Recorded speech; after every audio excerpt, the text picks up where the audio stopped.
কৃষি দপ্তর থেকে শুরু করে সমস্ত দপ্তরে যে যে স্কিম বিগত সরকারে বন্ধ করে রেখেছিল সমস্ত স্কিমেই এখন ইমপ্লিমেন্ট হবে। আমরা চেষ্টা করব উন্নত মানের রাস্তা, উন্নত মানের ব্রিজ, সেতু নির্মাণ করা, যাতে করে আমরা শক্তিশালী ভারত আর শক্তিশালী পশ্চিমবঙ্গ পাই। অন্নপূর্ণা যোজনায় একজনের নাম, অবাঞ্ছিত নাম উঠে এসছে। এই সরকারের মাত্র এক মাস সময় হয়েছে, তো আমরা সকলেই জানি যে নেতৃত্ব বদল হয়েছে পশ্চিমবঙ্গে, কিন্তু যে অফিসার দিয়ে কাজ হচ্ছে সেই অফিসার কিন্তু যে ধাঁচে কাজ করছে বিগত 15 বছর, তার ধাঁচটা এখনও সেরকম আছে, অলস আর মানে দুর্নীতি করছে। শুভেন্দু অধিকারীর মন্ত্রিসভায় আমরা এখন যাকে পেয়েছি, পুরুলিয়া জেলার অন্যতম বিধায়ক, যিনি মন্ত্রীরূপে আগেই শপথ নিয়েছিলেন, এখন সরকারিভাবে তিনি দপ্তর পেয়েছেন। দুটো মন্ত্রীর, রাষ্ট্রমন্ত্রী, একটি পূর্ত দপ্তর এবং একটি অনগ্রসর শ্রেণী কল্যাণ দপ্তরের রাষ্ট্রমন্ত্রী। এই দুটো দপ্তর তার হাতে রয়েছে। তিনি কি বলছেন, তিনি কীভাবে কাজ করতে চাইছেন, আমরা একটু জেনে নেব তার কাছ থেকেই সরাসরি। দাদা, প্রথমে আপনাকে অভিনন্দন এবং শুভেচ্ছা। পূর্ত দপ্তর এবং অনগ্রসর শ্রেণী কল্যাণ দপ্তরের দুটোই রাষ্ট্রমন্ত্রী আপনি দায়িত্ব পেয়েছেন, কীভাবে কাজ করবেন? দেখুন, প্রথমে ধন্যবাদ জানাবো আমাদের মুখ্যমন্ত্রী শুভেন্দু অধিকারী মহাশয়কে, যে আমাকে দুটি দপ্তরের দায়িত্ব দিয়েছেন।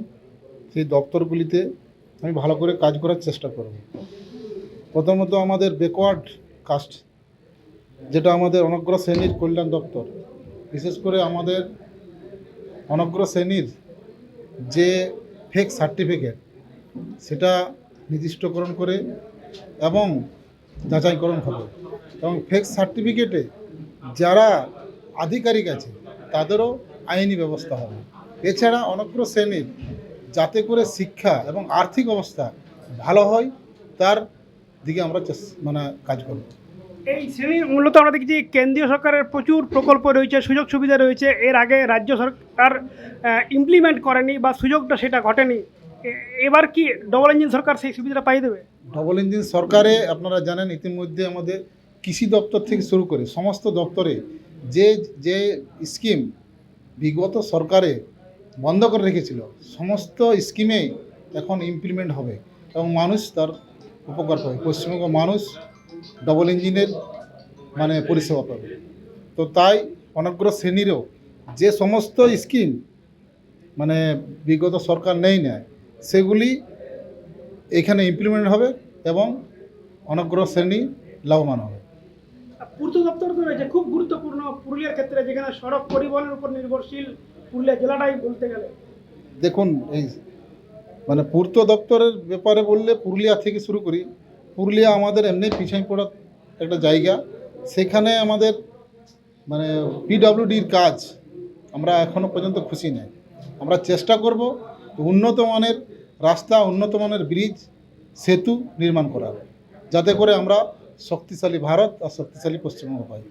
কি রে, তোর বেশ র্যাশ হয়েছে দেখছি। হ্যাঁ রে, কি করবো বলতো, র্যাশগুলো কিছুতেই কমছে না। অনেক কিছু ইউজ করলাম তবুও কমছে না। আমার মনে হয় তোকে কোনো একজন ভালো ডার্মাটোলজিস্টের কাছে দেখানো উচিত। তুই ঠিক বলেছিস, কিন্তু কোনো ভালো ডার্মাটোলজিস্ট থাকলে একটু সাজেস্ট কর না প্লিজ। এই তোর তো একবার র্যাশ হয়েছিল না, তুই কোথায় দেখিয়েছিলিস? তুই একবার গৌরীদেবী হসপিটালসে দেখাতে পারিস, ওখানে ভালো এক্সপিরিয়েন্স ডার্মাটোলজিস্ট আছে। আমারও সেম প্রবলেম হয়েছিল, এখন ওখানে ট্রিটমেন্ট নিয়ে আমি এখন ঠিক আছি।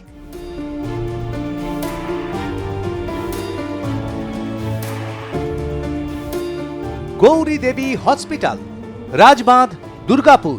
যোগাযোগ 8001003333, 8001113333।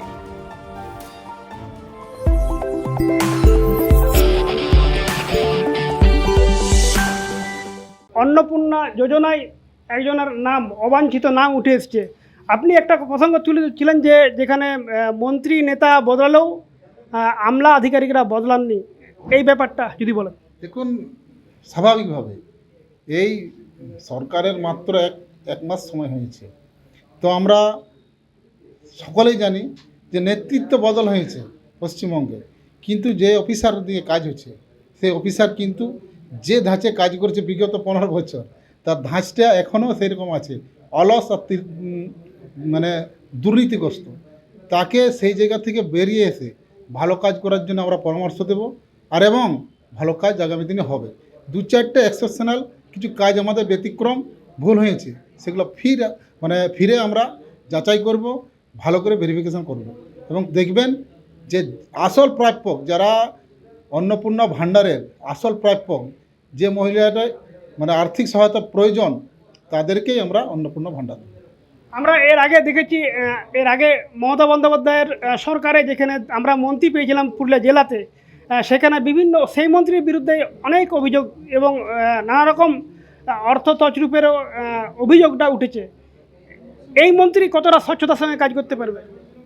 দেখুন, আপনি এইমাত্র সবে আমাদের শুরু, আমি মুখে কিছু বলছি না। বিগত দিনের যে কাজ দেখিয়েছেন, প্রত্যেক মন্ত্রী দুর্নীতিগ্রস্ত।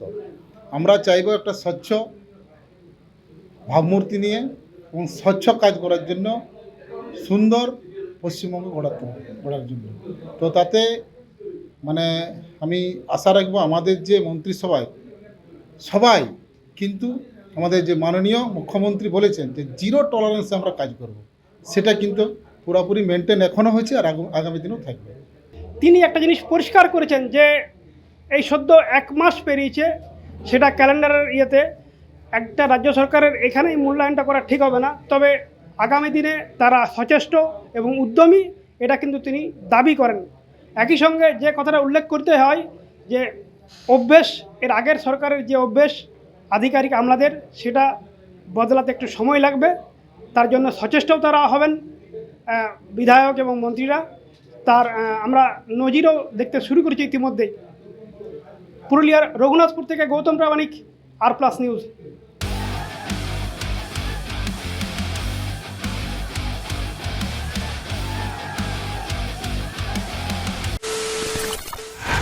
খবরের নামে প্রতিদিন সন্ধে আপনার ড্রয়িং রুমে কি শুধুই চিৎকার চেঁচামেচি ধেয়ে আসে?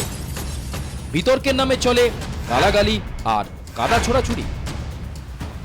এবার সময় পরিবর্তনের, কারণ আমরা কান ফাটানো চিৎকারে বিশ্বাস করি না। আমরা বিশ্বাস করি খবরের সত্যতায়। আমরা কোনো পক্ষের হয়ে গলা ফাটাই না, আমরা সাধারণ মানুষের হয়ে প্রশ্ন তুলি। চিৎকার নয়, শুধু খবর হবে যেখানে বিতর্ক আছে কিন্তু কুৎসিত ঝগড়া নেই। সঠিক তথ্য, বিশ্বস্ত খবর। নজর রাখুন আর+ নিউজে।